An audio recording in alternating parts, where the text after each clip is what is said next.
Paul. Thank you so much for spending some time with the Talking Point group this afternoon. Paul Kim is one of the collaborators in terms of partnerships with the Talking Point.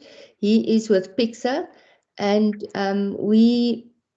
our paths crossed because of our sharing the same value system.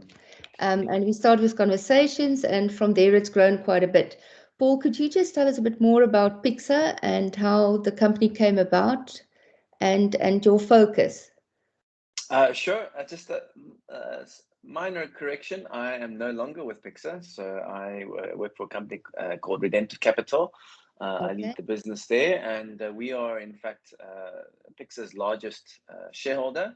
I used to be at Pixar, so when we met with you, I was still the CEO there, and but I moved on September of 2020. I had been with the company for 5 years prior to that, so I think I should still be able to speak on behalf of them. The story really is a story of financial health and what it takes to look after a blue-collar worker's balance sheet and simplify wealth creation for them. And yeah, we started in 2012 out on a farm out in Swellendam, and the origin story really is that the farmer, I forgot his name. It's a little embarrassing, but I forgot his name for a second there. Niku, sorry. He asked Peter Wasserval, our founder, to do a bit of research for them in terms of long-term savings vehicles. At that point in time, the retirement options that were available for the farm workers, they were just really punitive. A lot of costs incurred in the process, and it was really difficult for the average farm worker to get a real return on their money as they moved into retirement. Anyway, long story short, that journey led to where Pixar is today, and we are a financial health solution for employers. So we don't really have a retail option or retail channel. We distribute our solution through employers, and it really is about improving the blue-collar workers' balance sheet and improving or simplifying wealth creation. We see a lot of product providers out there, and their incentive really is to get their products sold. And we've decided, or we've found, that often doesn't lead to good financial outcomes for the employee. And as a result, we developed our solution, and we want to be responsible for helping the blue-collar worker improve their balance sheet over time.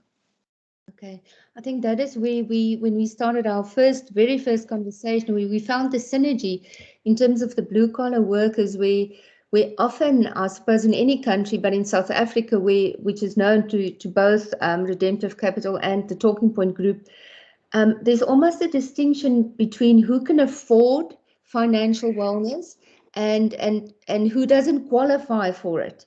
And in saying qualify for it, there's a very distinctive income differentiator. And that's where we actually found synergy in saying that we believe at the Talking Point that every South African should have access to that financial wellness, which leads to mental health impact in any case.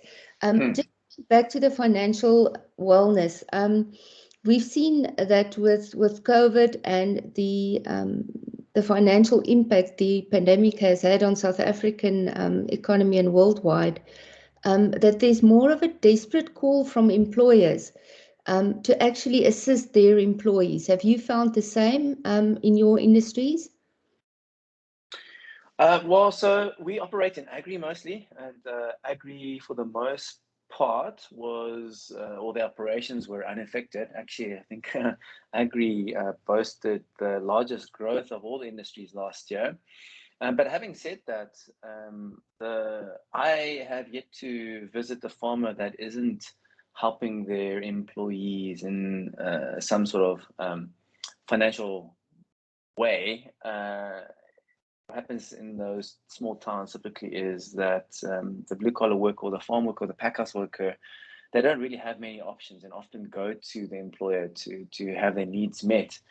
And again, the employer also sees what's going on in some of these smaller towns and feels a need to step into the gap to help their workers. So It's been going on for a very long time, and COVID, I think, has exacerbated that in some industries, but specifically in Agri, yeah, I think we haven't seen too much of a change from employers. What we do see is that the employers are moving into a space where they want to continue helping, but the burden of providing financial services themselves or pseudo financial services is just too great. And so they're kind of stuck in this in the middle here. On the one hand, they want to help, but on the other hand, it's too painful to do it. And they also know the repercussions of not doing it because their employees, if exposed to the market participants, what often happens is they don't get treated well, they become over indebted, and that inevitably affects the employer anyway. So it's not like they can't do anything about it.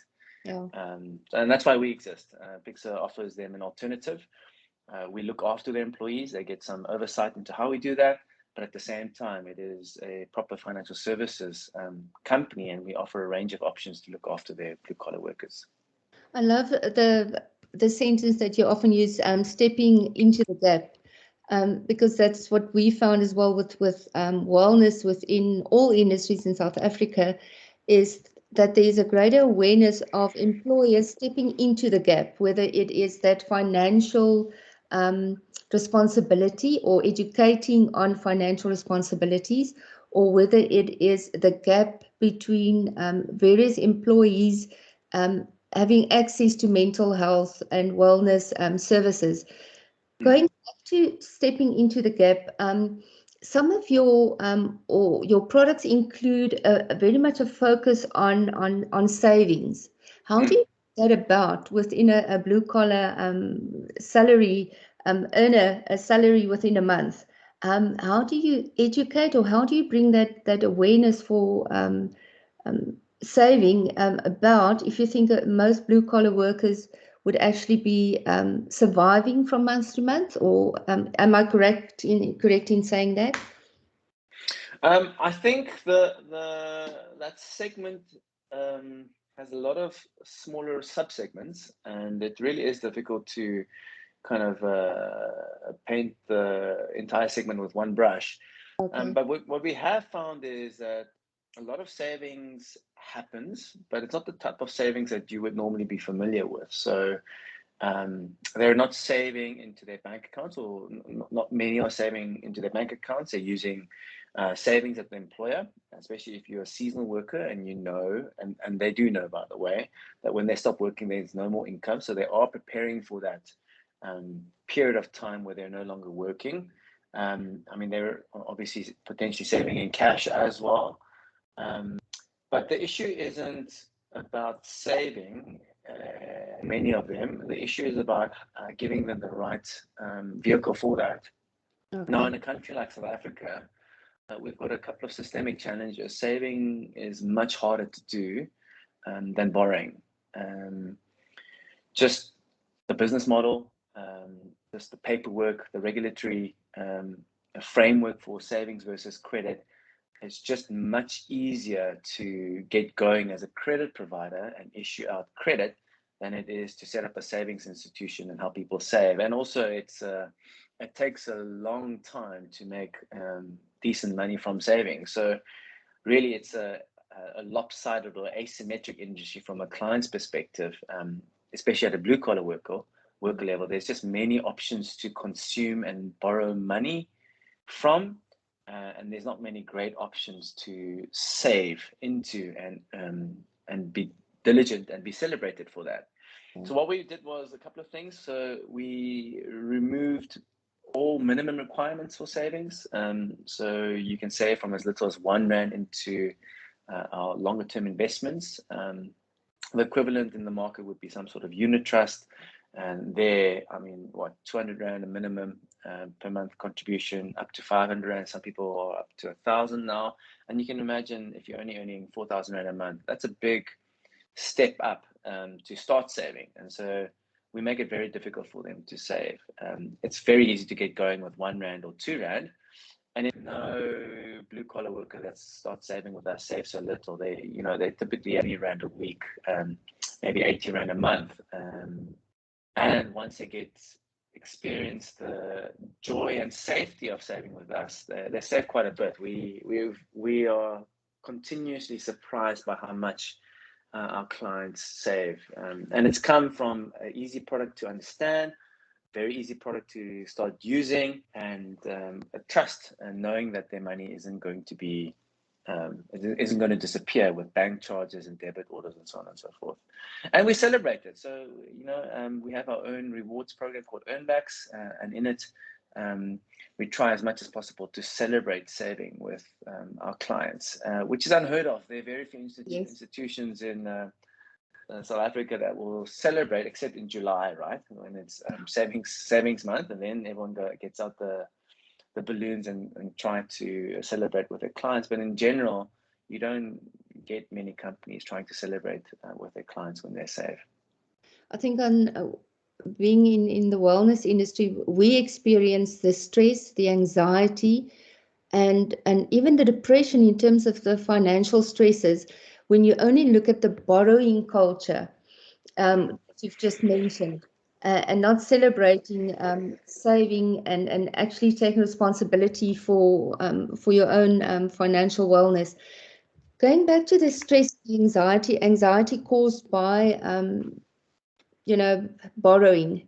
There's many parties well known in South Africa, which we know that at the end of the month, come payback time to some of those that you've borrowed from causes real stress to a lot of people in South Africa. That stress often also leads to absenteeism, presenteeism, people only pitching for 2 days a week to work and then having to stand in a queue to borrow money. How does the impact of educating and moving blue collar workers from a borrowing mental state to saving, how have you seen that impact their mental wellness? So, I mean, let's take a step back. I think we need to understand, or perhaps have a framework for why people are stressed, more likely to be stressed when they're borrowing. And money is a wonderful invention. Money simplifies trade. So I actually don't know how long far back we have to go, but it's not easy trading chickens for cows and then trying to exchange it for bread. Imagine you and me having to trade our respective services with each other. What ratio of TPP services do I need to sell to Pixa and get Pixa financial services in return? It just becomes really painful. So money makes it easy, but also money makes a whole bunch of, it simplifies things too much. So a couple of things that you miss out on when you simplify that much is, firstly, you don't know where that money comes from. So was it made from drug smuggling or selling drugs, or was it made honestly by selling bread? And also what happens is we don't really often understand, because of where that money is made, how that ties into value. So we see a lot of money and we assume this person must have created a lot of value and therefore was able to capture it for themselves. And that kind of, unfortunately, is slowly and surely linked to identity at times. Mm-hmm. So the more value I've created, the more important I am, and as well as the more money I've made. And that's a problem. And I think that's kind of where this debt issue starts off with. There's a sense where money is associated with identity. And when you get given a lot of debt, right, you walk in and a bank offers you, and you earn 4,000 Rand, and they offer you 30,000, 40,000 Rands worth of credit. The way you would normally perceive that is, it's, wow, I must be a valuable person that they're willing to give so much money to. And then there's a sense of importance, of joy, whatever you want to call it. But at the end of the day, once you've used up the money and you've got to start repayments, all you're left with is, I owe somebody this money. Mm-hmm. And that sits in the back of your head every day, every week, every month, especially as you near the repayment and you are in trouble already, is the sense of I am enslaved. And that can really mess with your mental health, a sense of owing someone else that you just can't get ahead of. if you can't repay that debt, that typically brings about a huge amount of anxiety, because you are in fact enslaved in a legal sense to the financial services company or the credit provider. You're so spot on with some of the words that you've used, because that's what we often hear in counseling, where our counselors give us feedback on certain themes, where people feel that they're stuck, they can't go anywhere, and they can't make a difference to the situation that they are in. Yeah, so what you've said just now just makes so much sense in terms of our own business. Can I just say one more thing there? So our framework for trying to understand why there's a big problem in South Africa is that we feel that there are two components. There's a multiply in the middle. So you've got poor personal financial behavior, and then you've got a very toxic environment. And the toxic environment is just making it more easy to multiply the effect of poor behavior. And that is typically in the form of pushing a client and making it very easy for them to consume. And I'll go into some examples there. And then on the other side, you've got a financial system that is very willing and eager to let you borrow from your future. And it comes at a cost that is very difficult to get ahead of. So the interest rates that get charged, the monthly admin fees that get charged, you typically don't find the ability to grow your income or your investments as fast as your debt is growing effectively.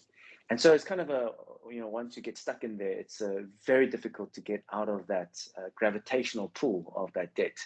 And also just because it's so easy. It's so easy to go to a bank and they'll give you a couple of $1,000 to solve your problem. So it becomes also a dependency. That's how I solve my problem. It's much harder to save for 10 months to buy something. It's just so much easier to do that. And on the consumption side, I mean, it's been fantastic to see just a completely wide and deep range of products to consume.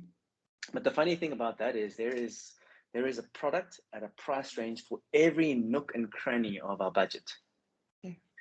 And so it just becomes so easy to spend all of our money. Like you go into the aisle at a supermarket, I mean, you've bought your groceries and whatever, and then there's that 10 Rand chocolate or that 8 Rand packet of chips. And, all of those add up. It's just so easy to spend money. I mean, you look at what's happening in the car industry, right? What do they tell you? You can drive this new GTI at 7,000 Rand a month, and then the finer details in the back, it's 0% deposit, 40% balloon payment.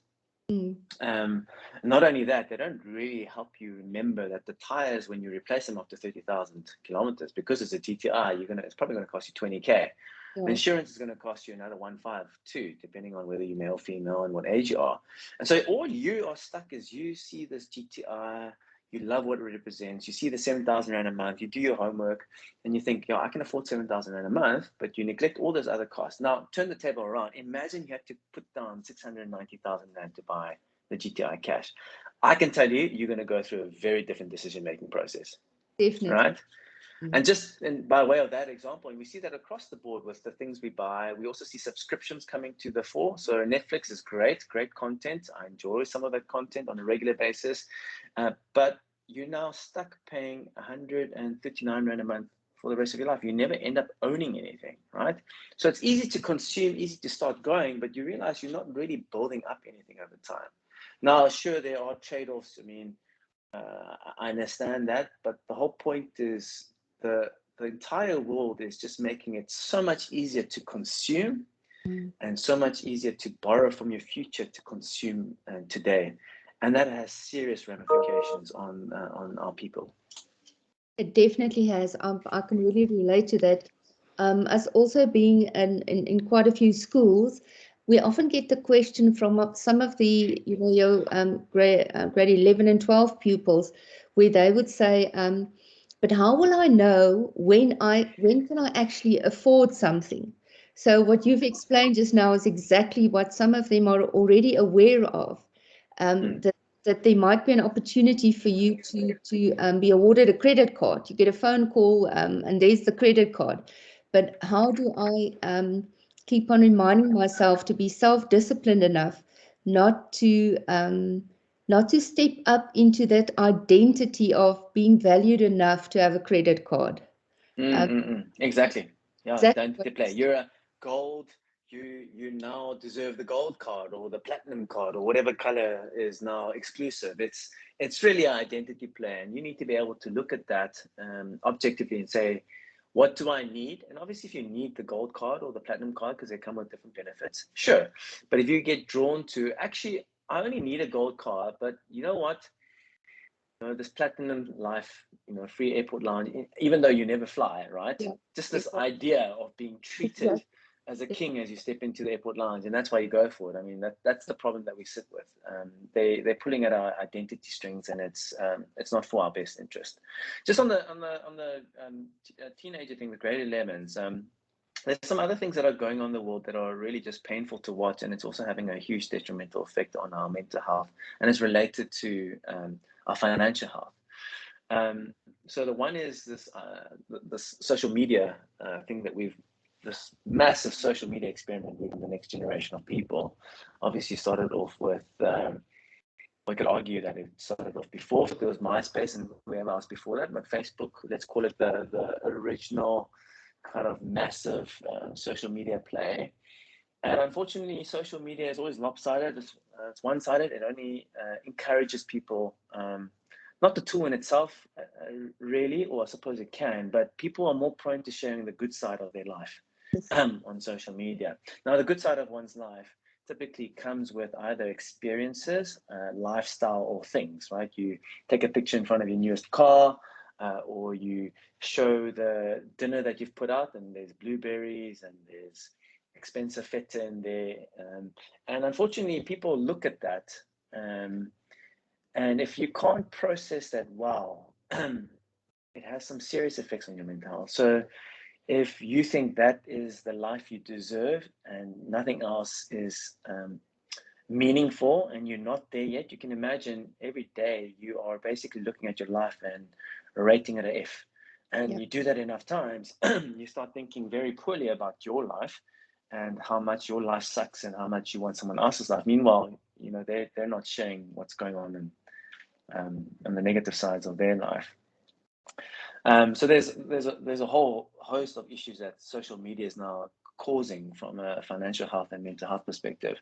Then there's the convenience thing. The convenience thing is again probably also a double-edged sword. It's nice for things to be convenient, but when things are too convenient, it sets expectations of how quickly value gets created. Restaurants are a relatively new thing. Previously you'd have to make your own food, and it takes time to make your own food. You have to go buy the ingredients, you have to know how to cook, and yada yada yada.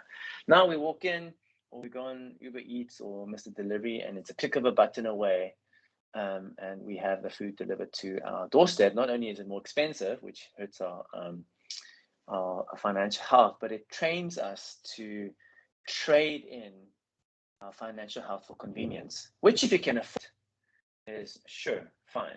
But I think the majority of people in that moment don't realize they actually can't afford the convenience. But the problem is that convenience is like a drug. It's so powerful. It's so easy to click a button on Uber Eats instead of going down to the shop, buying your ingredients and cook, right? And you do that enough times, and if you do some research into the way these apps are designed, they're hooks to make it, to give you that, to scratch your itch when you use it, and you just get trained to use those things.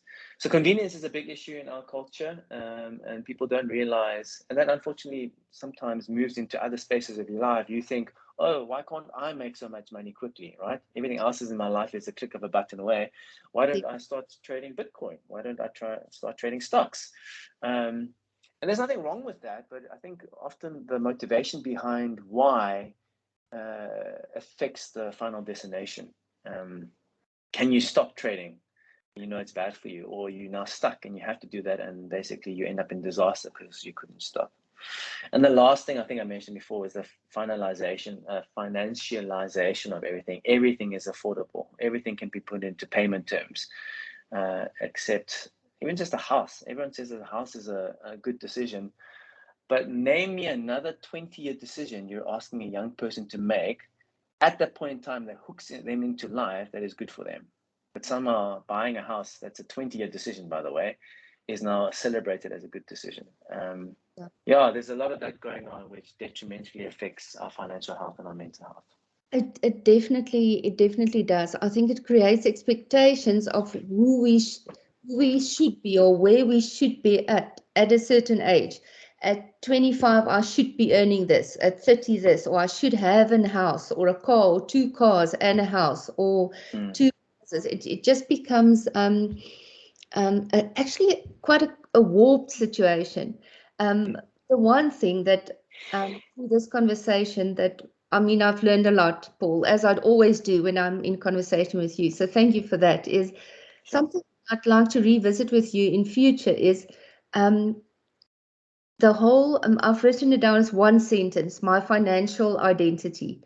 Because your identity, we often talk about who am I, where am I at, where do I want to go, my goals, what do I want to achieve. But those are all actually intertwined with my financial situation, aren't they? Set goals, but at the end of the day, many of those goals are either influenced or impacted by my financial opportunities or the financial situation that I'm in, and whether I can then reach those goals or not. And it's like your mental and your physical health. You cannot separate the two. They are intertwined. So my identity and my financial identity are actually also intertwined, although often they're not addressed as one. Yeah, and so a good financial planner, can take a little bit of a detour here. A good financial planner will sit you down, and the starting point should be, or one of the starting points should be, what do you envision for your life? And you work backwards from there to then plot out what are the financial goals that support your life's vision, and then kind of walk it back to today. What do you need to do today in order to do that? Unfortunately, in this country, financial advice is actually quite expensive, not necessarily in terms of its cost per se, but more that the business model for financial advice only allows financial advisors to really support those that are wealthy. And so those earning under, let's call it 40K a month, you typically get access to brokers who are there to sell you products as opposed to independent financial advice. The funny thing about all of this, sorry, again, another sidebar is, everyone says people should be educated and they should know more how to manage their money so that they can look after their financial affairs. Do you know what's ironic? It's the wealthy that hire the financial advisors. So somehow for the poor, we're telling them, you must be self-educated. You must learn how to do all these things and you must control it yourself. But when we get wealthier, then, then somehow we can offload it to someone else. It's just unfair. I think it's just ideological hypocrisy, in my opinion. And actually, we should, as a nation, figure out how to get financial advice down to the lower end. Someone supporting them in their financial health, not telling them, oh, it's your fault you didn't understand and sign that contract, and that's why you're now stuck in debt. Returning back to this financial health and mental health or / entity thing, the biggest concern for me is we live in an age that our children, I think, are often coddled. And I think it's a symptom of the previous generation being maybe raised too rough, fair. But they don't really get to explore who they are and how they should serve the world and operate in the world. So you've got a lagging identity maturity on that side. The problem is on the financial health side, we see humans, individuals, as financially mature from as soon as they earn their first income. Now, where's the problem? The problem is they can mortgage their future by taking out debt at a time when their identity maturity isn't there yet to be able to mortgage their future. So by the time people wake up to what they really want in life, let's call it the 30s, you've had your 20s to kind of learn and make your mistakes and all of that. unfortunately, they're no longer in a place to pursue that because they've locked themselves into many decades of debt. And so, what they committed to in their 20s is now forcing their life goals to become smaller or to deviate in a different direction because they made certain decisions when they were younger. So, yeah, it's this mismatch between financial identity versus individual identity is not conducive to good financial health and mental health. Yeah, it's definitely not. I think the one seed that you've planted this morning is we talk about educating in terms of your own financial independency, your own financial future. But I think we should sit together with quite a few people in the education industry and see the sooner we start this process, the better.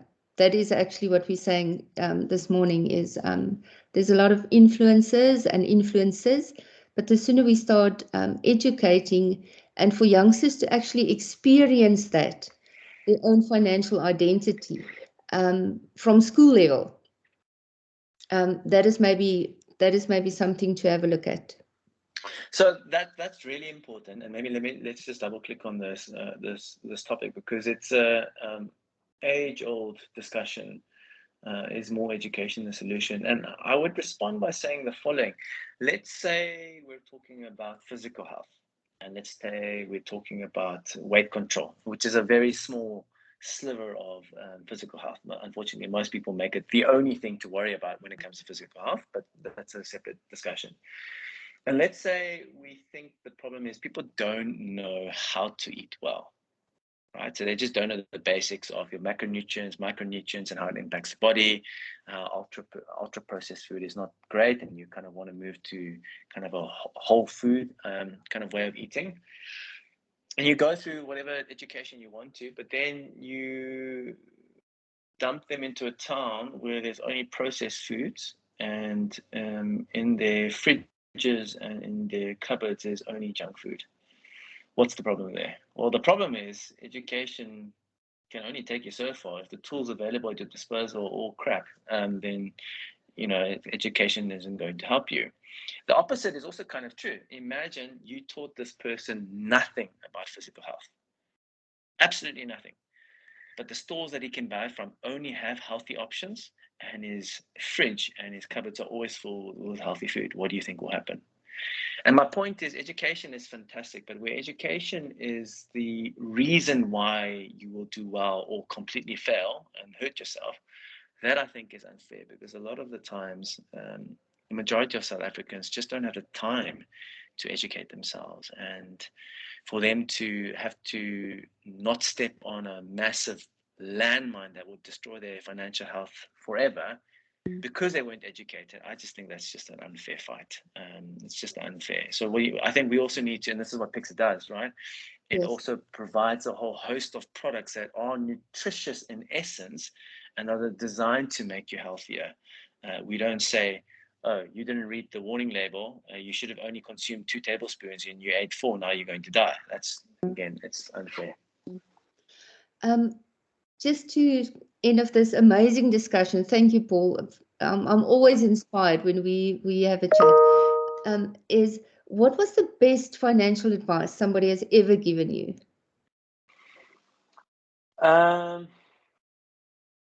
This one is, I'm not sure how relevant it's going to be to your listeners, but this was the one I still remember very clearly. It's just a perspective on assets that I learned. So you get 2 types of assets. The one is your, it's going to sound silly, but it's your asset increasing assets. So something that grows in positive value over time, and hopefully at some point, pays out dividends, or you can sell it and you can enjoy the gain thereof. But there's another class of assets that are very underappreciated, yet incredibly powerful but boring. And they are your liability reducing assets. So things that you buy once off that remove a recurring expense from your budget or reduce it significantly. Now, an easy one, for example, would be solar, right?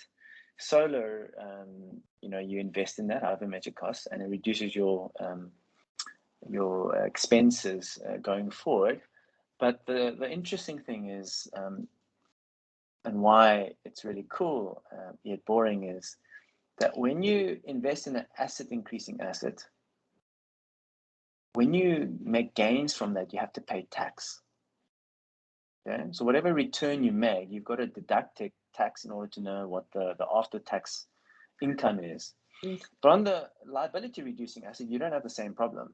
So that is effectively that rate of return that you're getting by reducing your electricity by 1,000 rand. Let's call it, you reduce your electricity by 1,000 rand. That is post-tax, right? Because you don't have to pay tax on that gain because the SARS isn't tracking that.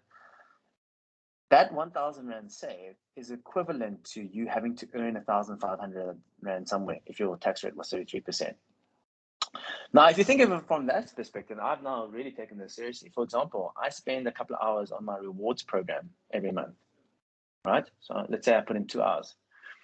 Let's say I accrue 1,000 rands worth of benefits, but 1,000 rand is worth 1,500 rand I had to earn before I could spend 1,000 rand. So so now I've actually technically earned 1,500 rand, not 1,000 rand, and I only spent 2 hours doing that. So suddenly, without having to go out and earn money and get someone to pay me, just from a rewards program alone, I'm earning 750 rand an hour. And you can apply that in many different places. The point is, expenses are so much easier to control, and you can earn a lot of money effectively from controlling your expenses. And that has stuck with me forever, and it has served us very well. That is definitely one that I'm going to take back to the family as well. Thank you so much for your time today, Paul. Really enjoyed it as always. And I think we should have a follow-up on this discussion. There's quite a few messages out there that we've touched on that I think needs to be elaborated on. Yeah, as we went through this, I realized how much is just flowing out, given the experience that I picked up. And yeah, I'd love to chat more. Great. No, definitely. We'll do a follow-up on that. Thank you so much. Thank you, Ilse. Bye. Okay, keep well. Bye.